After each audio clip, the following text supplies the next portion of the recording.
Lelec. Christian Roux. Présent. Jean-Philippe Bastien. Présent. Laurence Leménian. Présent. Ibrahima Kolo Il est là. est arrivé. Emmanuel de Buchère. Oui, présente. Alain Guillaume-Odic.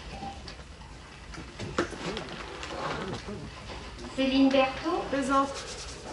Cédric Orduro. Présent. Irana Matou donne son pouvoir à Maël Carvin. Yannick Daniel. Présent. Pierre-Luc Philippe. Présent. Arnaud Courjal. Présent. Florence Lépi. Présente. Christophe Liège. Présent. Michel Villeux. Denis Sébilot. Présent. Et Huguette Rosier.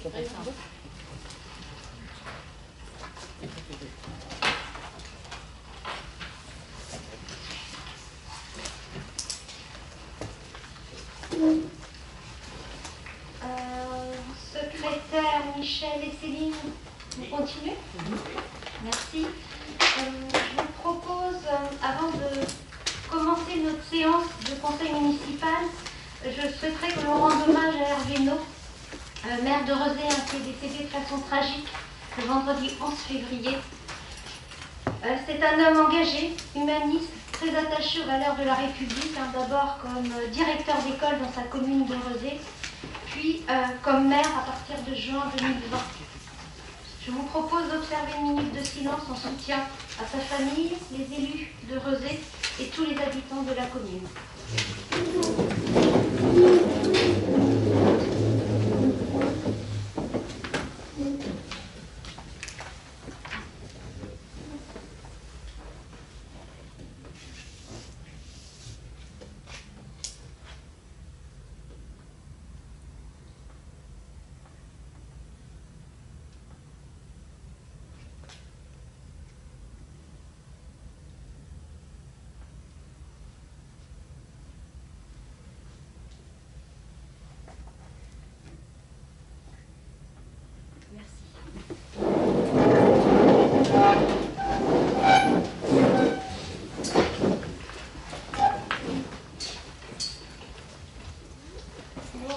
On démarre avec le premier point, donc l'approbation du compte-rendu de la séance du 2 février 2022. Est-ce qu'il y a des remarques? Maël? Oui, j'en ai une petite concernant les questions diverses de ce compte-rendu. En fait, j'avais pris la parole pour apporter des précisions sur les nombres, et les nombres que j'ai retrouvés dans le compte-rendu ne sont pas les bons, donc je pensais légitime de devoir les rectifier. Je les précise, j'imagine. C'est-à-dire que le compte-rendu fait mention de 225 participants. Le nombre de participants est de 135. J'avais aussi parlé de la délibération 2021-083 de juillet, mais elle ne porte pas sur la collaboration avec le parc, mais sur la convention avec le CPIE pour l'organisation d'Escape Game.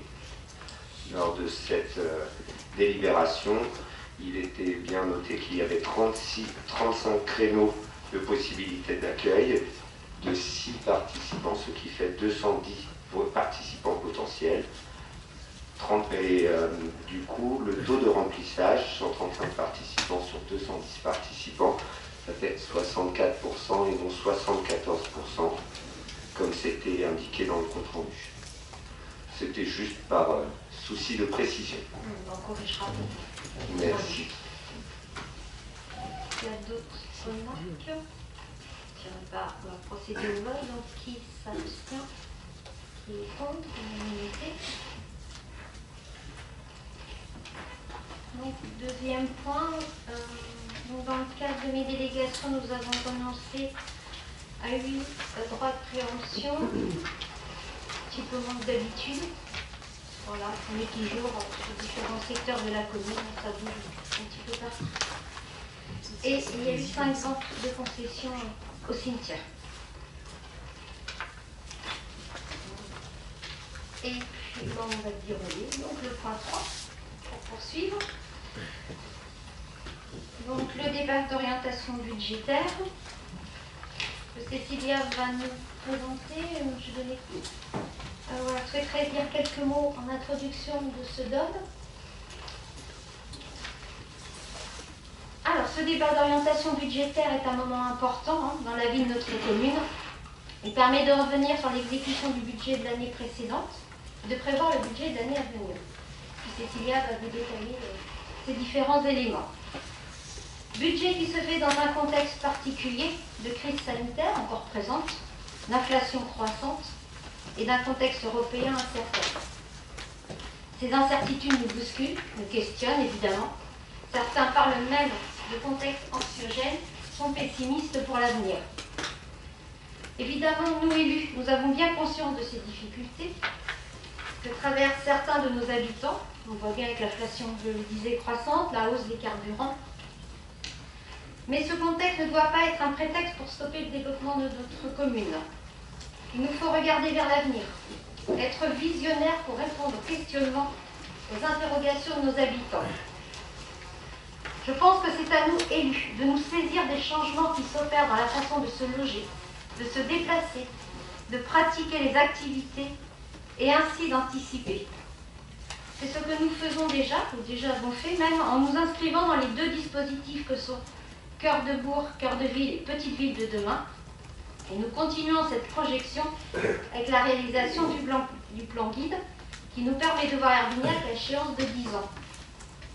Et donc nous allons vous présenter un budget basé sur la prudence, au vu du contexte que j'ai pu décrire, mais résolument tourné vers l'avenir et au service de tous.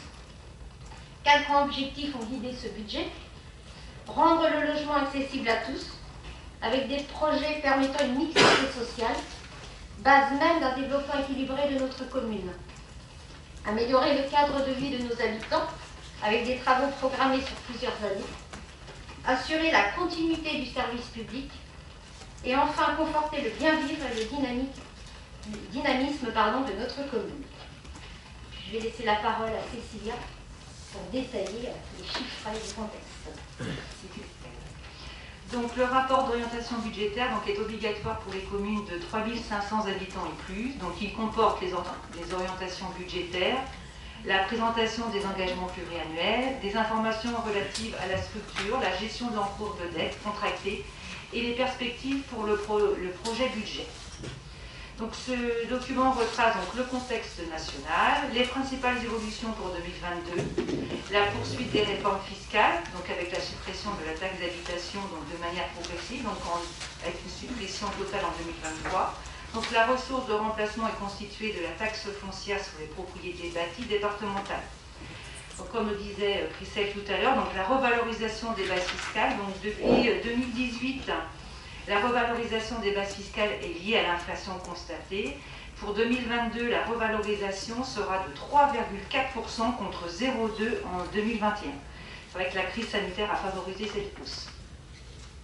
Après, il y a les différentes dotations, l'automatisation du fonds de compensation TVA, le Fonds national de péréquation des ressources intercommunales et communales. Donc, cela consiste à prélever une partie des ressources de certaines intercommunalités et communes pour la reverser à des intercommunalités et communes moins favorisées. Donc, en fonction de la population et du potentiel financier, l'estimation pour 2022 est de 76 983 € pour Herbignac. L'attribution de compensation provisoire pour 2022, à la création de Cap Atlantique en 2003, les communes ont transféré leur produit de la taxe professionnelle. Ce produit a progressivement diminué suite à des transferts de charges liés aux différents transferts de compétences, enseignement musical, eau pluviale, développement économique, participation communale au syndicat du bassin versant du Brivet, participation au SDIS. En 2021, le montant de la dotation de solidarité communautaire a été intégré dans les attributions de compensation et maintenu dans ce dispositif dans l'attente de la refonte du pacte financier et fiscal. L'évolution 2022 résulte des facteurs eau pluviale et du coût de la mutualisation. Donc l'attribution de compensation provisoire pour 2022 versée par Cap Atlantique à la commune s'élève à 1 109 247 € pour la part fonctionnement et l'attribution de compensation provisoire pour 2022 versée par la commune à Cap Atlantique s'élève à 35 574 € pour la part investissement. À suivre, nous avons l'analyse rétrospective de la commune, donc sur 4 années, de 2018 à 2021, en sachant que l'année 2020 n'est pas une année de référence puisqu'il y a eu la crise sanitaire et les différents confinements. Donc pour les recettes de gestion donc, évoluent de 0,7% pour un montant de 6 874 063 € en 2021, soit 942 € par habitant. Les dotations et participations augmentent de 7,7% et la dotation globale de fonctionnement augmente de 6,8%. Par contre, les recettes fiscales diminuent de 0,4%. Les dépenses de gestion évoluent à la baisse, moins 1,9% pour un montant de 5 358 819 €, soit à peu près 735 € par habitant. Les dépenses de personnel diminuent de 0,1%. Les charges à caractère général diminuent de 3,1%. Les dépenses de gestion courante diminuent aussi de 7,6%. Compte tenu des évolutions des dépenses et des recettes de gestion, donc l'épargne de gestion augmente de 12,6%, 1 515 244 € pour 2021. En prenant en compte les frais financiers, l'épargne brute augmente de 15,2%, 1 419 166 € pour 2021. Donc après le remboursement du capital de la dette, l'épargne nette est de 1 117 335 € pour 2021, une hausse de un peu plus de 20% pour cette période-là. Après l'investissement, donc les dépenses d'investissement s'établissent à 1 23 965 € pour 2021, qui fait à peu près 140 € par habitant. Les recettes d'investissement s'élèvent à 1 399 694 €, soit à peu près 192 € par habitant pour 2021. Il n'y a pas eu de nouvel emprunt pour 2021. Le résultat de clôture est en hausse, soit 2 825 767 €. L'endettement est de 3 781 182 €, soit 518 € par habitant, en baisse de 6,9% sur la période.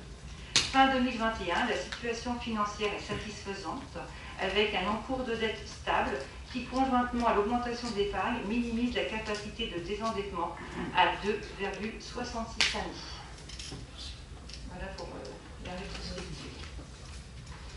Ensuite, vous avez différents schémas sur les analyses d'équilibre. Voilà. Après, vous avez différents tableaux sur les ratios et comparaisons avec des communes de la même strate. Et ensuite, l'enjeu de la fiscalité. Donc là, il y a des évolutions. Donc, les bases fiscales de la commune sont dynamiques. Les évolutions des taux, donc la taxe d'habitation, donc c'est une suppression progressive. Pour la taxe foncière bâtie, pour 2021, il y a l'intégration de la part départementale. Et la taxe foncière non bâtie pour 2021, donc 66,21%. Les évolutions des bases, donc suppression pour la taxe d'habitation. La taxe foncière bâtie, donc pour 2021, il y a une baisse de moins 9,87%. Donc cette baisse est liée à une décision de l'État de réformer les valeurs locatives locaux industriels, qui est compensée par une dotation. Donc en 2021, on a touché 371 027 €. Et le montant notifié pour 2022 est de 355 541 €. Voilà pour l'enjeu de la fiscalité. Donc après, on a pareil des tableaux et graphiques. Le positionnement d'Hermignac par rapport aux différentes villes de Cap-Atlantique, donc en 12e position. Après encore des tableaux. Là, donc la situation de la dette, donc avec une baisse des annuités et une baisse de l'encours de la dette. La répartition de la dette par prêteur au 31/12/2021. À suivre, les perspectives et orientations. Donc, en sachant qu'il ne reste plus qu'un budget annexe, le budget fonctionnel s'équilibre à environ chaque année 30 000 €. Donc là, il y a 2021 et après 2022 jusqu'en 2026. Donc pour les recettes, pour le chapitre 70, produits de services, on a augmenté de 1%.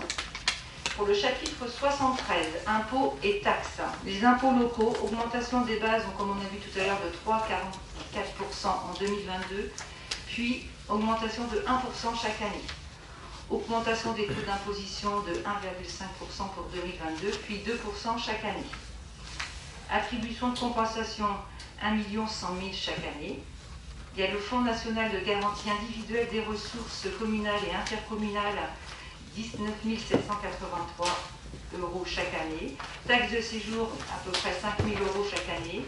La taxe additionnelle aux droits de mutation, donc liée à l'occasion de vente immobilière, 300 000 € chaque année. Estimation prudente car en 2021, elle était de 487 231 €, qui reste très exceptionnelle. Pour le chapitre 74, donc tout ce qui est dotation et participation, dotation forfaitaire, 542 006 €. La DSR 444 649 €, même montant qu'en 2021.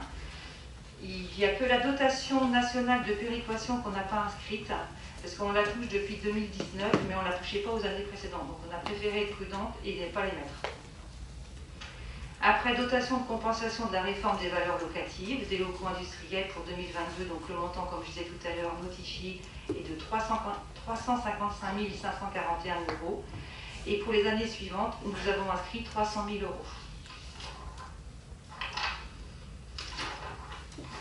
Voilà pour les dépenses. Après.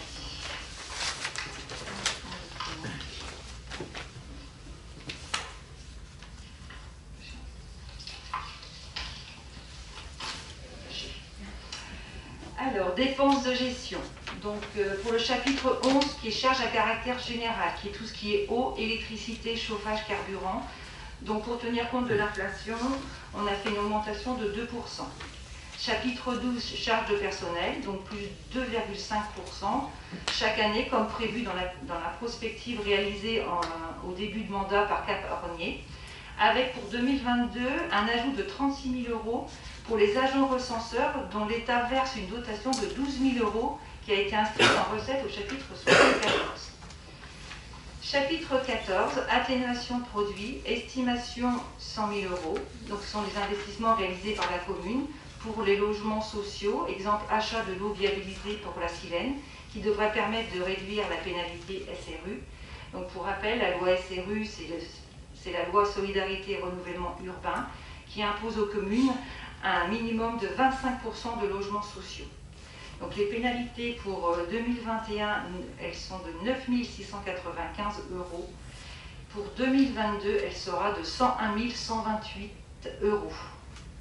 Et pour le chapitre 65, autres charges de gestion courante, le montant a été gelé.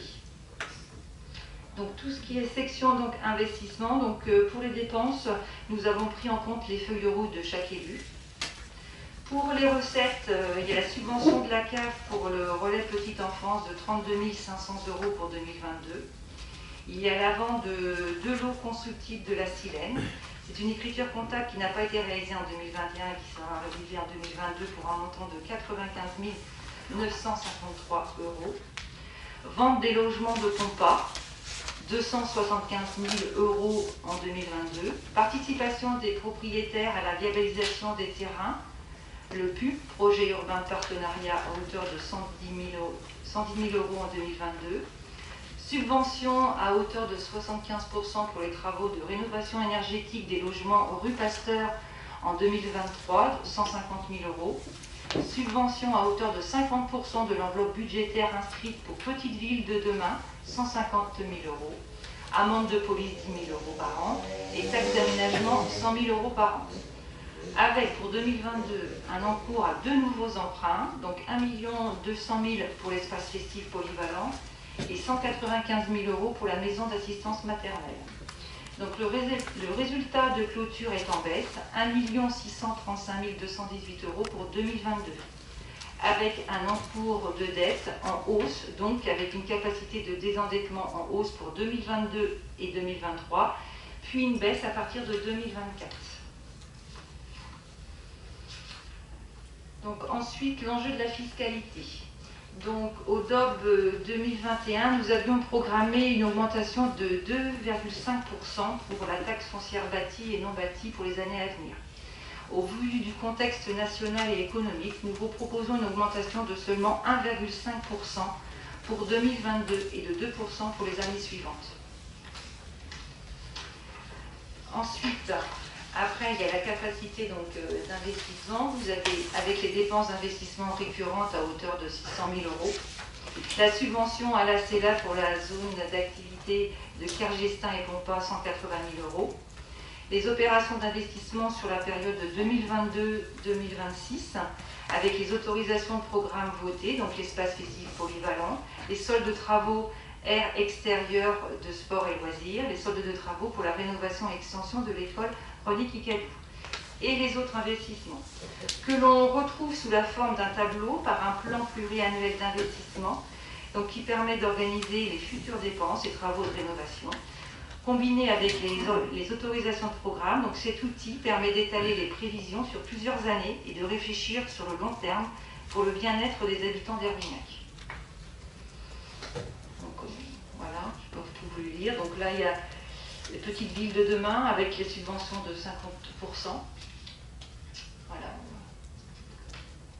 À suivre, vous avez l'évolution de la dette et des annexés de manière progressive avec différents tableaux et courbes.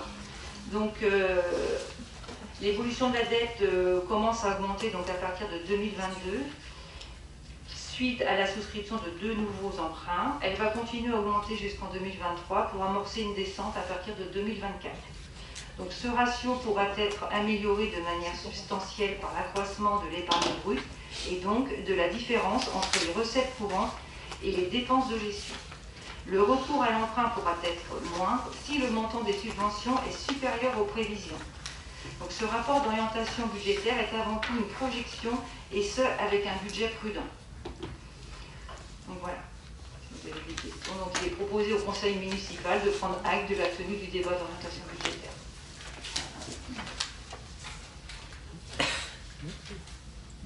Merci. Cécilia, est-ce qu'il y a des remarques? Pierre-Luc? Oui, donc c'est un débat d'orientation budgétaire.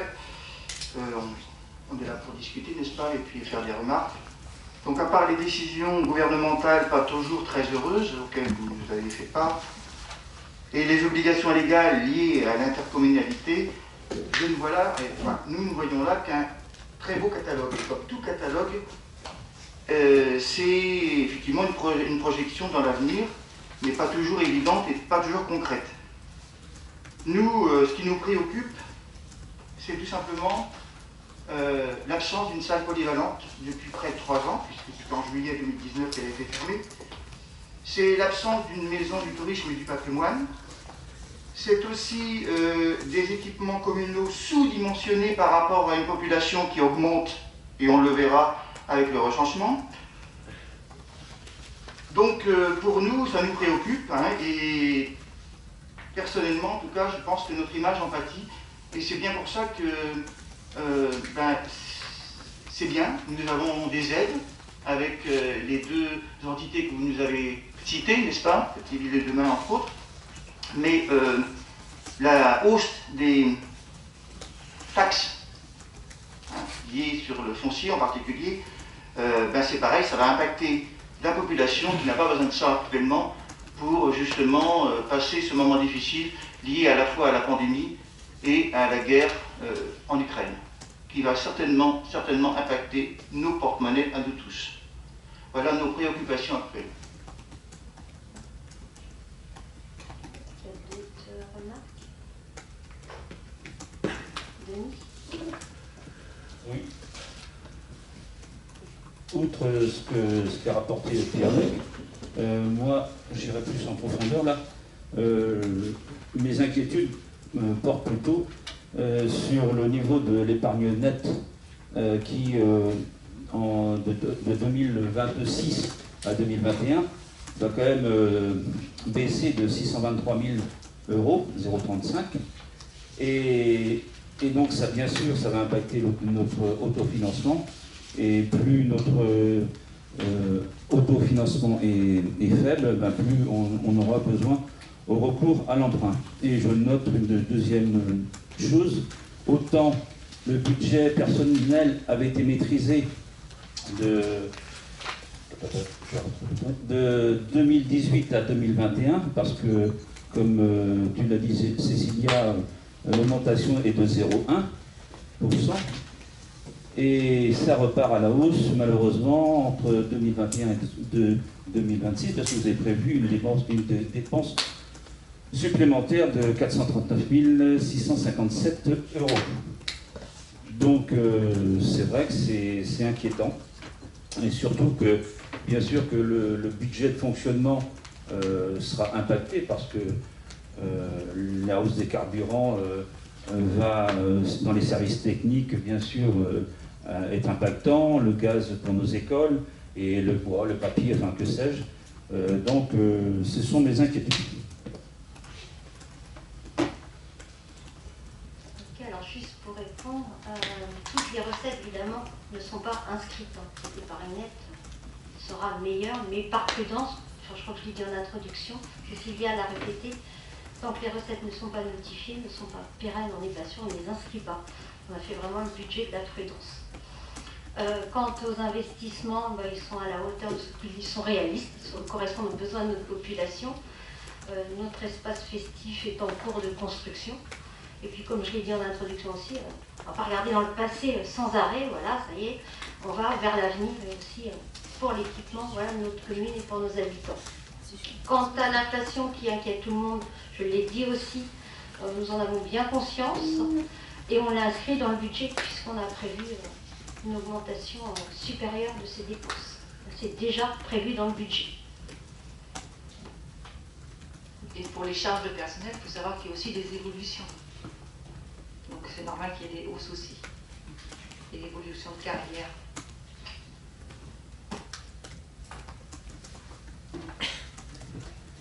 Oui, je suis tout à fait d'accord, parce que je crois que si la mémoire est bonne, c'est impacté à 2,3% par an, pour ce qui est de l'ancienneté et autres. Je veux bien qu'on ne regarde pas sur le passé, mais je tiens quand même à rappeler que de 2010 à 2020, la taxe foncière à Herbignac a augmenté de 65%. Et donc ça, c'est quand même pas anodin.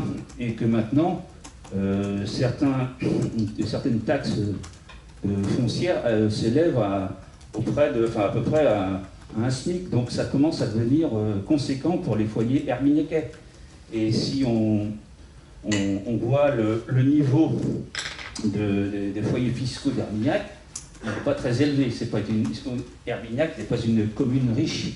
Et je pense qu'il faut faire attention, parce qu'on peut avoir des risques de décrochage.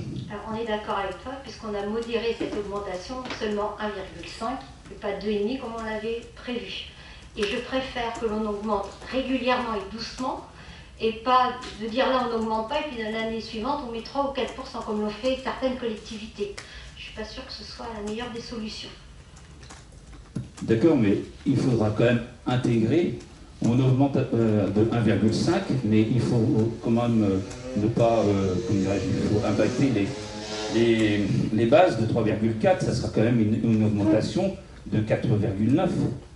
Et moi, ce qui m'inquiète, c'est que ça, c'est qu'au niveau communal. Quand on entend que Cap Atlantique veut augmenter sa taxe dans l'enlèvement des déchets, veut créer une nouvelle taxe GEMAPI, et que sais-je que va faire le département, que va faire la région, et au bout du compte, c'est l'habitant qui va en pâtir. Et surtout, c'est que cette taxe foncière n'est répertoriée que sur les propriétaires. Oui, mais la réforme de la loi, c'est pas moi qui ai décidé que ce serait que sur les propriétaires. Oui, tout à fait, mais c'est pour ça qu'il faut faire attention. Et d'où seulement 1,5. Voilà, et puis, alors c'est vrai que la part de CAP du département, enfin, c'est pas notre choix non plus, voilà, il faut aussi faire autre chose. Comment ? Ouais, les bases, c'est pas nous non plus. Et puis à un moment, les habitants veulent des services aussi. Et aujourd'hui, il faut trouver un équilibre. C'est vraiment un jeu d'équilibre pour les services, pour les habitants aussi. Oui, juste pour rebondir sur ce que dit Denis, très justement d'ailleurs, c'est pas parce qu'on est propriétaire qu'on a les moyens de payer des taxes foncières très importantes. Je le répète à chaque débat d'orientation budgétaire, mais il y a bien sûr des changements de vie, des changements de professionnels, familiaux, qui font que parfois on a du mal à payer les taxes foncières, même si on est propriétaire. Ça peut être un bien hérité, par exemple, et pour autant, on n'a pas la capacité à payer des taxes foncières trop importantes. Donc, je le répète, à chaque fois, c'est pas parce qu'on est propriétaire qu'on a les moyens de payer des taxes foncières trop élevées. Non, mais j'ai jamais prétendu ça. Enfin, je ne crois pas l'avoir dit. Et enfin voilà, on a bien conscience des difficultés aussi, d'où la modération de l'augmentation. Donc, c'est plus de remarques, chacun a pris acte de ce débat d'orientation budgétaire.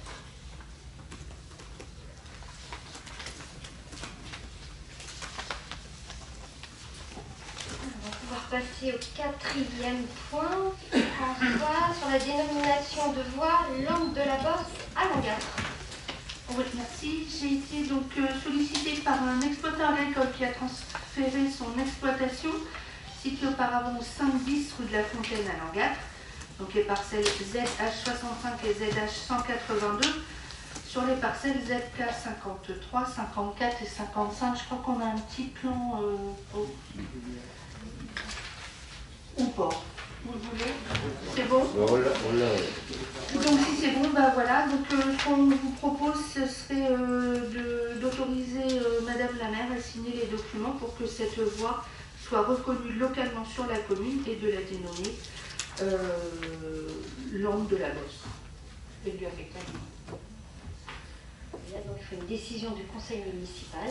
C'est ça. Donc, qui s'abstient, qui est contre l'unanimité. Merci. Maë, tu vas enchaîner avec le point 5. Alors, le titre est long. Partenariat entre Cap Atlantique, commune et les affaires Pays de la Loire et Bretagne. Et puis, je te laisse continuer la présentation.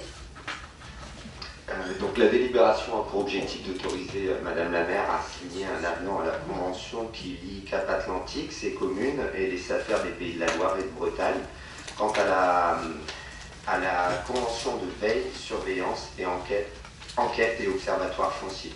Donc je vous informe ou je vous rappelle que depuis 13 ans, Cap Atlantique, ses communes ainsi que les affaires des Pays de la Loire et de Bretagne ont signé des conventions successives de veille et d'intervention sur le marché foncier en zone agricole et naturelle.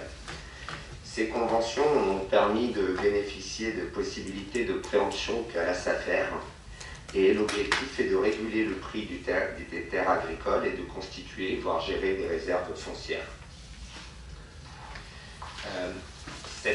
La convention de veille, qui a été, pour la dernière version, a été signée en 2018, arrive à échéance. Donc il est proposé de la renouveler pour une durée de 3 ans et de l'étendre aux 15 communes du territoire de Cap Atlantique, puisque le Pouliguen n'était pas inclus dans les anciennes versions. Cette convention de veille foncière s'appuie sur une plateforme foncière d'intervention qui est composée de correspondants communaux, intercommunaux, de représentants de la profession agricole. Cap Atlantique a en charge l'animation et la coordination de ce dispositif. La veille foncière s'appuie sur un outil qui s'appelle Vigifoncier et qui est proposé par la SAFER. Les nouvelles modalités qui sont prévues dans l'avenant. Donc c'est l'abonnement au site Vigifoncier, un forfait annuel qui inclut les charges d'animation et l'instruction de 10 demandes de préemption par an, donc à la demande de Cap Atlantique. Cet avenant prévoit aussi qu'en cas de préemption avec révision du prix suivi d'un retrait de vente, Cap Atlantique prendra à sa charge les honoraires complémentaires. Donc Cap Atlantique prendrait à sa charge les coûts, soit un maximum de 16 899,32 € TTC, pour 10 demandes d'intervention. Au-delà de ces 10 demandes d'intervention en préemption par an. Chacune sera facturée au demandeur. Je rappelle que ce dispositif a pour objectif donc de contrôler l'augmentation du prix des terres agricoles et de pouvoir éventuellement gérer et acquérir du foncier agricole. Je ne sais pas si vous avez des questions. L'avenant était bien entendu en pièce jointe de la convocation.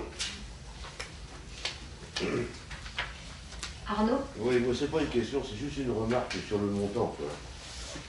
Quand on regarde, quand on divise ce tarif global par les interventions que fait la SAFER, qui, il faut bien reconnaître, la SAFER fait de très bonnes choses. Hein. Mais il faut bien reconnaître quand même que ça fait quand même une belle somme.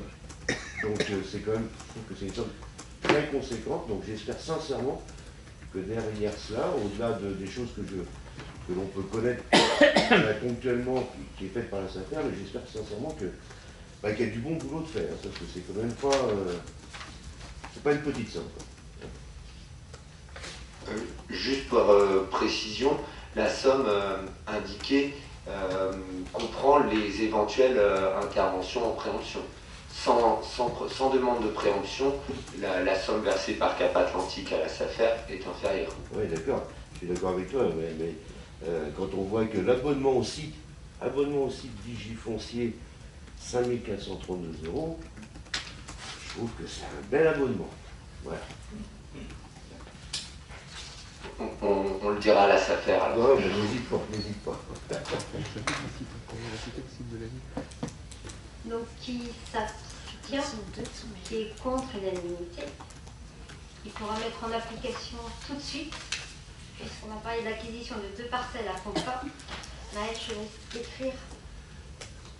Oui, merci Christelle. Donc cette délibération vise à autoriser Christelle à signer tout acte relatif à l'acquisition éventuelle des parcelles YL 64 et YL 40 donc sur Arvignac. Je vous rappelle ou je vous informe que la SAFER des Pays de la Loire a lancé un appel à candidature le 1er décembre 2021 pour 2 parcelles situées à proximité du village de Pompa. Les 2 parcelles ayant un enjeu un peu différent, je vais les présenter successivement. Nous commencerons par la parcelle YL 40 qui se situe au lieu-dit Étang de Sarre. Elle est en zone naturelle. Elle a un potentiel environnemental fort ou élevé parce qu'elle se situe en zone humide. Elle est constituée d'une roselière basse avec quelques zones en eau et de vases nus. Elle est peu exploitée par l'activité agricole du fait de sa situation et de sa végétation. Par contre, elle a un enjeu environnemental fort, raison pour laquelle on dit à maman de rappeler plus tard, s'il vous plaît. Donc, voilà, elle a un enjeu environnemental fort, ce qui justifie notre motivation pour candidater à son acquisition. Vous avez sur le plan projeté la localisation exacte des 2 parcelles. La deuxième parcelle, la YL 64, donc en hauteur par rapport à l'étang de Sarre, se situe, elle, en zone agricole. Elle présente un enjeu agricole fort, puisque située au cœur d'un espace cultivé. Pour petit rappel, la commune a candidaté en décembre 2021, d'abord pour la parcelle YL 40, présentant un enjeu environnemental fort. Puis, la Chambre d'agriculture et la SAFER nous ont précisé qu'il n'existait pas à ce jour de projet agricole sur ces parcelles qui soit compatible avec la sensibilité du site. Le projet agricole présenté n'était pas lié à l'alimentation et nécessiterait la construction d'une habitation. C'est donc pour répondre aux enjeux de préservation des terres agricoles que je vous propose, ou que nous vous proposons, d'acquérir ou de nous porter candidat à l'acquisition de la parcelle YL 64. Quel avenir pour ces parcelles? Tout n'est pas encore fixé, mais l'objectif est bien de préserver l'intérêt environnemental d'une part et surtout de préserver des terres agricoles. C'est pour ça que nous envisageons, ce n'est pas encore totalement défini, de faire des baux ou des conventions d'usage en fonction des candidats potentiels qui voudraient exploiter ces parcelles. Là-dessus, nous aurons l'accompagnement de la SAFER pour signer ou trouver des personnes intéressées par des baux ou des conventions d'usage. Je ne sais pas si vous avez... Ah oui, j'ai oublié de préciser bien sûr que nous avons les prix et les surfaces des deux parcelles intégrées à la note explicative de synthèse. La parcelle YL 64 a une surface de 2 hectares 66 et a un prix de vente de 6 925 €. La parcelle YL 40 a une surface de 2 hectares 85 et un prix de 2 875 €. Je ne sais pas si vous avez des questions supplémentaires. Merci. Pas de remarques. Là, vraiment, c'était de garder les terres agricoles à l'agriculture. Voilà, on avait peur qu'elles partent pour d'autres projets. Donc, voilà, vraiment, c'est un soutien à notre agriculture. En fait, oui. Il y a eu qui ont de moins bonne qualité. Les surfaces sont pratiquement les mêmes, donc il y a effectivement une parcelle qui n'est pas aussi... Les enjeux ne sont pas les mêmes. Une est un enjeu environnemental, pourrait nous permettre de la compensation, parce que c'est vraiment un sujet prégnant aujourd'hui, et l'autre est un enjeu agricole. On va pouvoir passer au vote. Qui s'abstient, qui est contre, unanimité. Maëlle, c'est toi qui poursuis. Alors, Fabrique à projet citoyen. Je continue pour parler de vie démocratique cette fois-ci. Lors du dernier conseil municipal, nous avons voté la mise en place d'une action qu'on a appelée la fabrique à projet citoyen. Cette fabrique à projet citoyen est guidée, menée par un comité technique qui sera chargé de vérifier si les projets déposés respectent les critères fixés dans le règlement.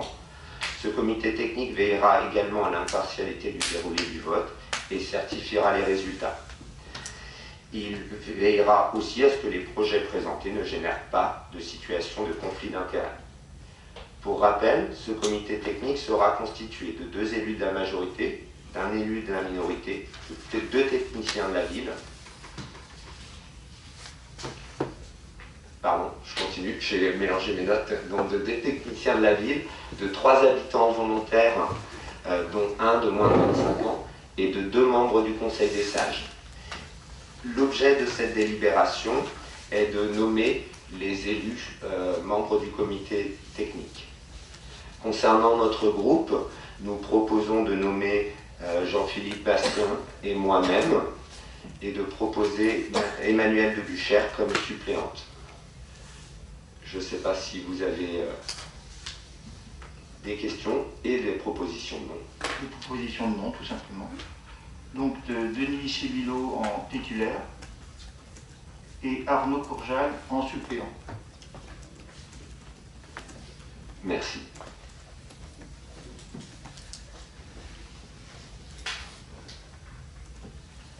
Donc le comité technique va être complet. Donc, on a Maëlle Cariou, Jean-Philippe Bastien, Denis Sébillot en titulaire, élu, et Emmanuelle de Buchère et Arnaud Courjal, suppléant.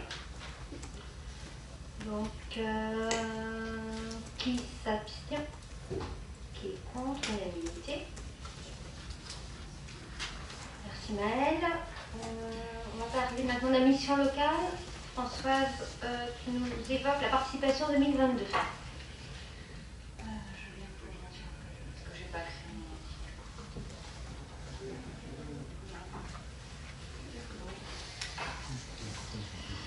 Pour rappel, la mission locale intervient sur tous les sujets qui concernent les jeunes de 16 à 25 ans dans l'accès à l'autonomie. Cela se traduit par une offre de services assez importante, qui comprend la documentation, l'information, l'orientation, les conseils, l'accompagnement, le soutien personnalisé, la formation, le travail en réseau, ainsi que la mise en place de dispositifs spécialisés, donc la garantie jeune, qui va donc s'appeler autrement à partir du 1er mars, le 1er avril, je ne sais plus trop, PACEA, demi-collectif spécifique, projet collectif avec des partenaires. La mission locale sollicite la commune pour un montant équivalent à celui qui avait été demandé en 2020 et 2021, c'est-à-dire un montant par habitant de 2,03,99 €, ce qui fera une participation pour la commune d'Herbignac, basée sur un nombre d'habitants de 7 173, un montant de 14 635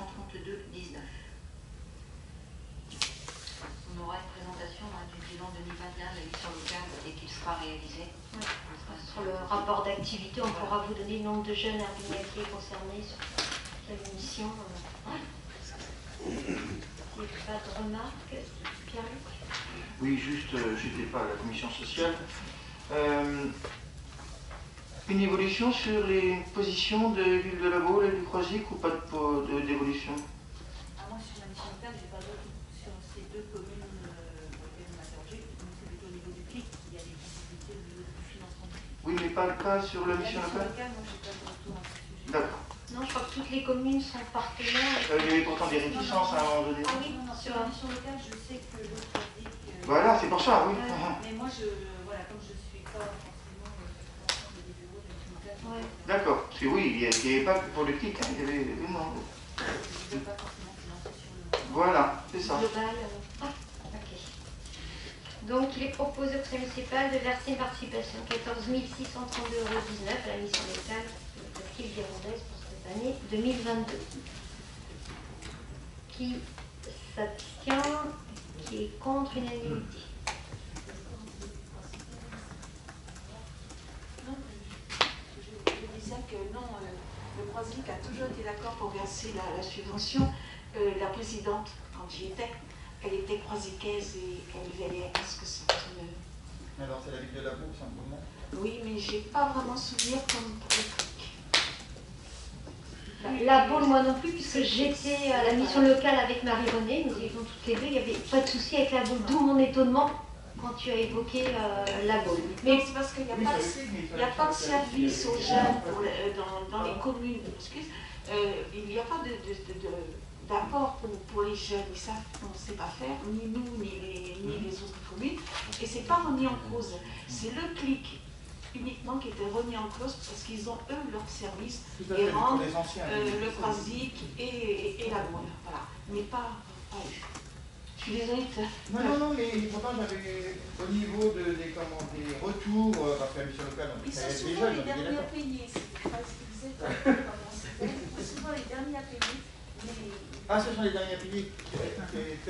Souvent même, c'était même souvent l'exercice, par exemple pour 2020, c'était versé en 2000, il y avait du retard, mais non, c'était fait. Il y avait quelque chose, parce que voilà. Bon, on fera le bilan d'ici un an, voir si tout le monde a bien payé. Alors, Cécilia, maintenant, comme à chaque conseil, modification du tableau des effectifs, avec là, on va dire une mise à jour. Oui, tout à fait, c'est ça, ouais. Merci. Donc, suite à des mouvements de personnel récents ou moins récents, donc il y a des grades qui sont laissés vacants. Donc, c'est pourquoi il convient de procéder à leur suppression afin de mettre à jour le tableau des effectifs. Donc, il y a 6 lignes de suppression, une création. Donc la création, c'est un recrutement d'une nouvelle animatrice pour le relais de petite enfance. Donc, suite à un départ mise en disponibilité d'un agent, d'une agent animatrice RPE. Et au niveau des ressources humaines, vous avez aussi la suppression de 13 grades. Ça, ce sont les agents recenseurs. Voilà. Donc, il est proposé au conseil municipal d'approuver les modifications, de rappeler que les crédits correspondants ont été inscrits au budget et d'autoriser Madame la maire ou son représentant à accomplir toutes les formalités nécessaires à l'exécution de la présente délibération. Merci Cécilia. Donc, qui s'abstient, qui est contre unanimité?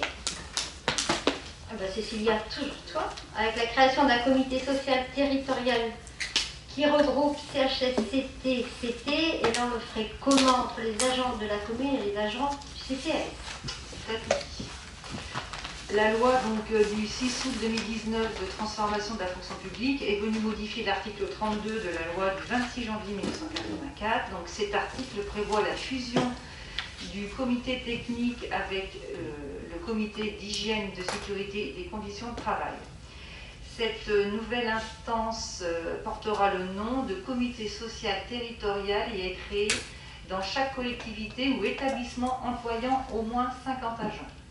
il peut être décidé de créer un comité social territorial unique compétent à l'égard des agents de la collectivité et des agents du CCAS. Il est donc proposé de créer un comité social territorial commun à la commune et au CCAS. Les effectifs d'agents titulaires, stagiaires contractuels de droit public et contractuels de droit privé au 1er janvier 2022 sont pour la commune 79 agents et le CCAS 14 agents. Donc les élections auront lieu à la fin de l'année. Donc il est proposé de décider de la création d'un comité social territorial unique compétent pour les agents de la collectivité et du CCAS. Ce qui simplifiera les choses. Là, on simplifie. Qui s'abstient, qui est contre unanimité. Merci. Et on va pouvoir passer aux questions diverses. Pierre-Luc ? Oui, moi je voudrais faire une intervention un peu officielle, dans la mesure où le problème que je vais vous soumettre est un peu récurrent. C'est le fonctionnement du conseil municipal et surtout des commissions. C'est vrai que vous allez dire, il va encore en parler, mais là, cette fois-ci, quand même, être convoqué à la même heure, le même jour, dans 3 commissions différentes, et un conseil communautaire, bien entendu, il n'est pas possible d'y être. Hein, je ne suis pas une divinité hindoue, donc je n'ai pas la possibilité de me dédoubler. Et là, vraiment, je voudrais vraiment, cette fois-ci, parce qu'on en avait parlé, notamment au conseil municipal, dans les commissions, et vous m'avez assuré à chaque fois, oui, effectivement, ça va pas se reproduire. Et là vraiment, le jour où j'ai eu 3 convocations le même jour à la même heure, j'ai dit là non, c'est pas possible. Donc vraiment, ce soir, je vous demande de respecter un peu le travail des conseillers, que vous êtes tous d'ailleurs, hein, des conseillers municipaux, de façon à ce qu'on puisse être convoqués dans des dates et heures différentes, pour qu'on puisse assister, parce que vous ne pouvez pas nier que nous sommes vraiment présents en commission. Et là, effectivement, 3 commissions différentes à la même heure et au même jour, c'est pas possible. Alors, je ne pense pas qu'il y ait un manque de respect de notre part, parce que là, je pense que je serais intervenue bien avant. Il y a eu un problème d'agenda. Tout à fait, on en a déjà discuté. Oui. Voilà, mais c'est pour ça que je réponds aussi. J'ai eu un problème sur mon logiciel, donc ça ne fonctionnait pas, je n'avais pas l'agenda des assemblées. C'est pour ça que je n'ai pas vu la commission de Françoise. Oui, mais il y avait un conseil communautaire. Donc... Alors, je n'ai pas, moi, les commissions communautaires. Ne faisant pas partie, je ne les avais pas. Voilà pourquoi c'est tombé un jour. Je m'en suis excusé. Oui, moi, j'ai répondu très clairement à un mail très agressif de ta part. Voilà, donc avec beaucoup de... ça aurait été nettement plus agréable avec beaucoup plus de courtoisie. On peut le dire. Voilà, mais l'erreur est humaine. Je m'en suis excusé. Maintenant, je vois que c'est assez imprégné.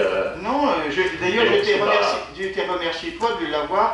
Tout à fait, puisque c'est ce que je dis, l'erreur est humaine. Il suffisait de faire un petit mail en disant on a modifié la date. De là à dire que c'est un manque de respect, je trouve ça un peu fort, un peu dur, comme toujours, c'est toujours un peu dur. Oui, mais voilà. Peut-être, mais il y a la façon de le faire, et la façon de le dire, je pense. Nous, on le ressent comme ça, à partir du moment où effectivement on est convoqué, je vous dis, 3 commissions, ou avec un conseil communautaire, à des heures et des jours identiques. Bon, là, on ne sait pas comment. Je pense que vous parlez, vous contactez, vous devez quand même connaître les heures des commissions et des conseils communautaires. Bon, on ne va pas faire un débat ce soir, il y a eu une erreur de notre part, Romain s'en est excusé. Je termine de parler. Oui, pardon. Je pense qu'il y a des choses plus graves, on s'est excusé, voilà, ça ne va pas se reproduire, on va faire au mieux. Après, ça peut arriver. Le débat est clos sur ce sujet.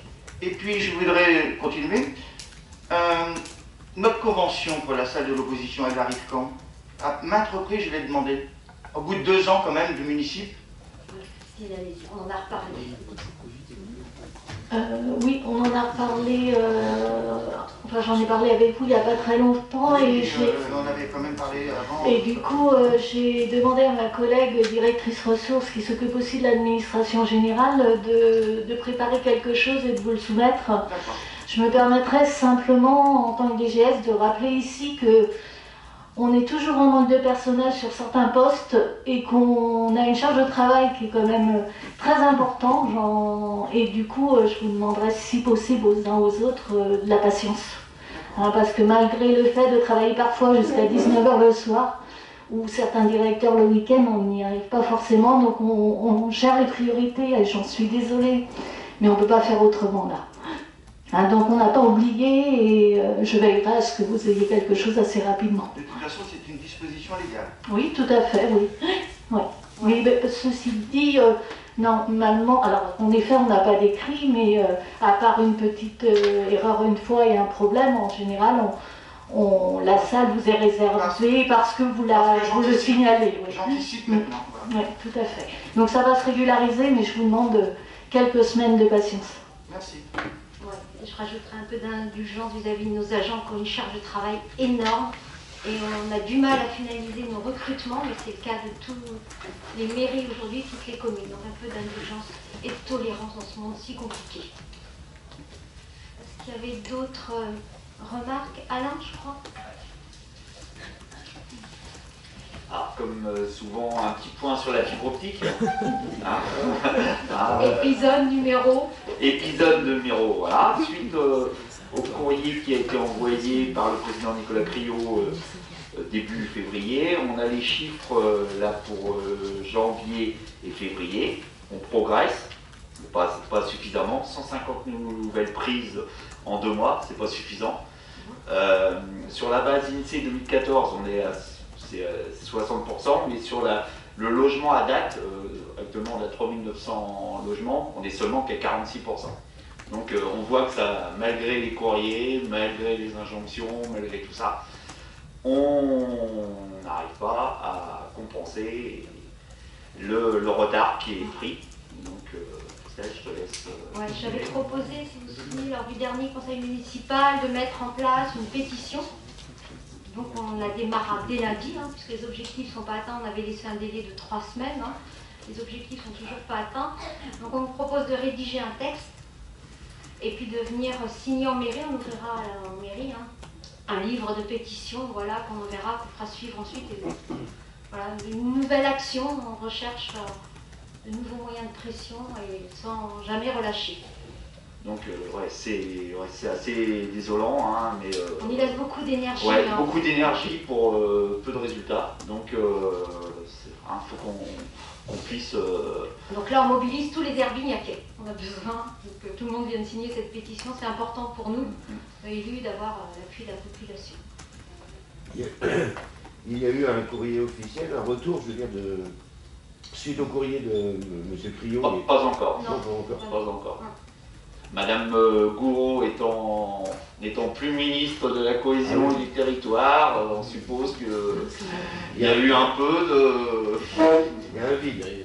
Sûrement, il n'y a pas encore de retour de la part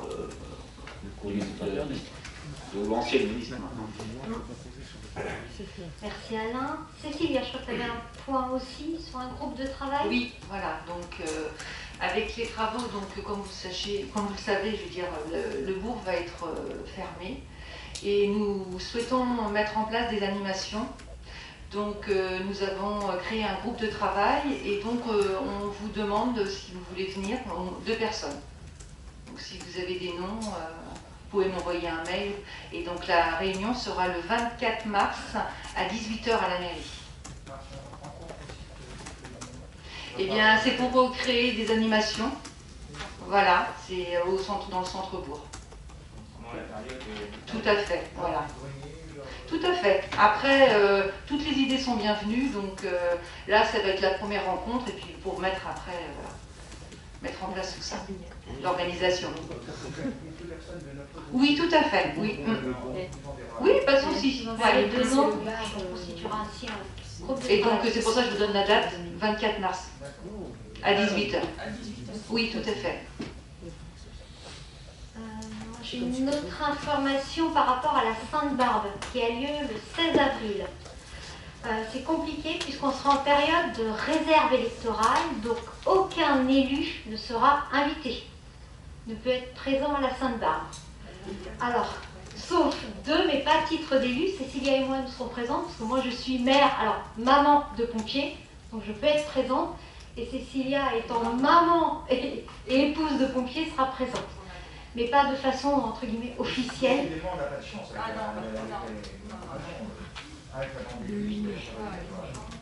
Voilà, donc c'est... Enfin, peut-être un jour, alors. Un jour, peut-être.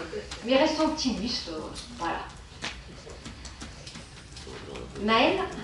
Oui, moi je profite encore des conseils municipaux pour annoncer des actions et m'adresser à vous, déjà vous les annoncez, et puis aussi aux habitants bien sûr d'Arvignac.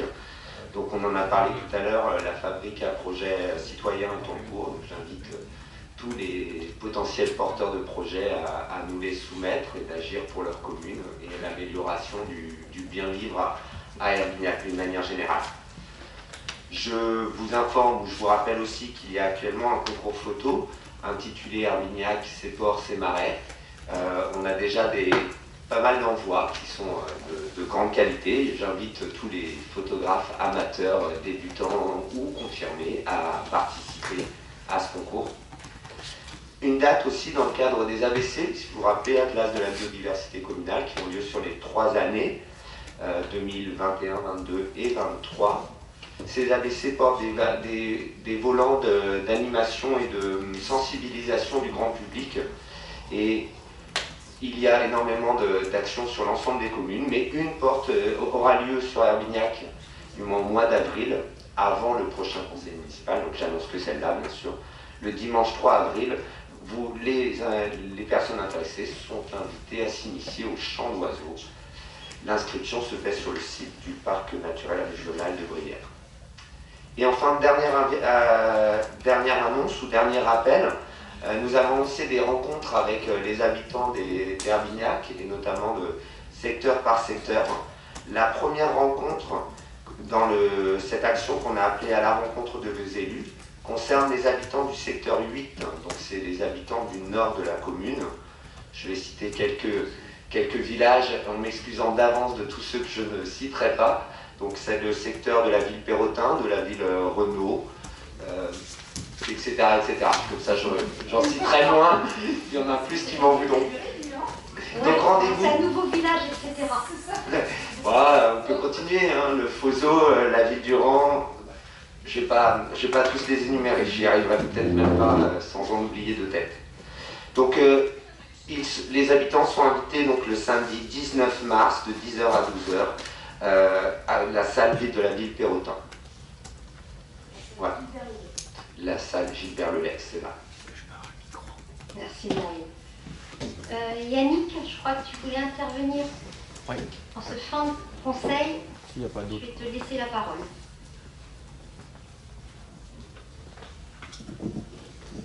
Oui, je voulais dire quelques mots. Il n'a échappé bien sûr à personne que la salle de notre conseil municipal a été pavoisée des couleurs du drapeau ukrainien. En effet, depuis 12 jours maintenant, nous assistons avec stupeur, je crois qu'on peut le dire, à une offensive militaire de grande envergure contre l'Ukraine, sans vraiment en comprendre les objectifs, et cela au mépris de tous les accords internationaux et de l'indépendance de ce pays.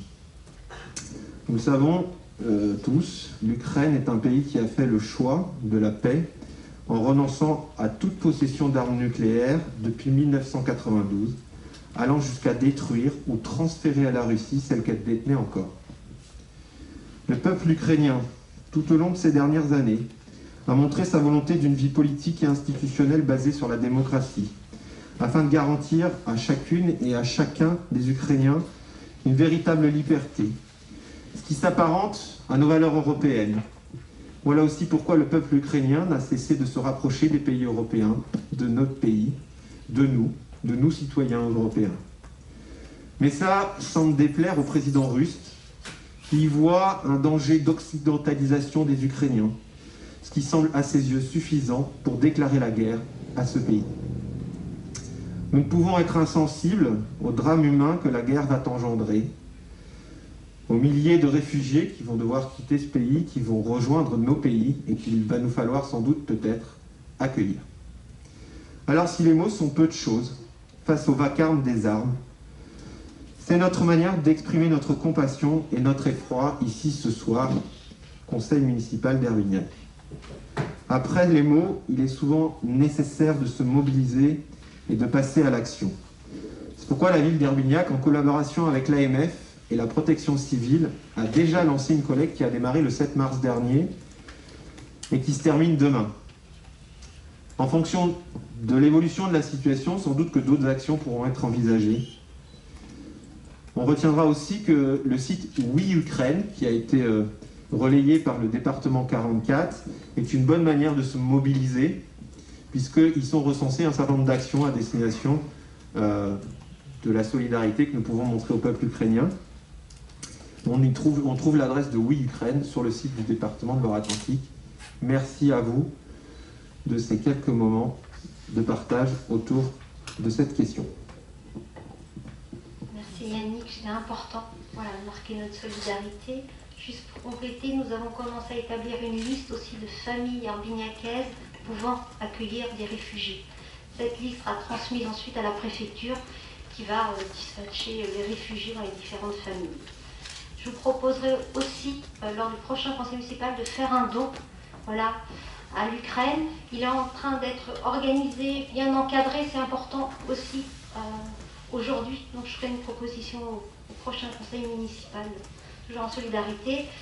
Comme le disait Yannick, la collecte s'arrête demain soir, puisque tout part dès vendredi, hein, voilà. Mais s'il y a besoin, évidemment, on va organiser à nouveau une collecte, même si ça semble dérisoire face à la détresse. Mais bon, ça permet de montrer une mobilisation et voilà, des Herbignacais, c'est important. Je crois qu'on va pouvoir clore ce conseil municipal, mais avant que chacun ne s'en aille, Françoise a un dernier petit mot hors conseil à vous dire.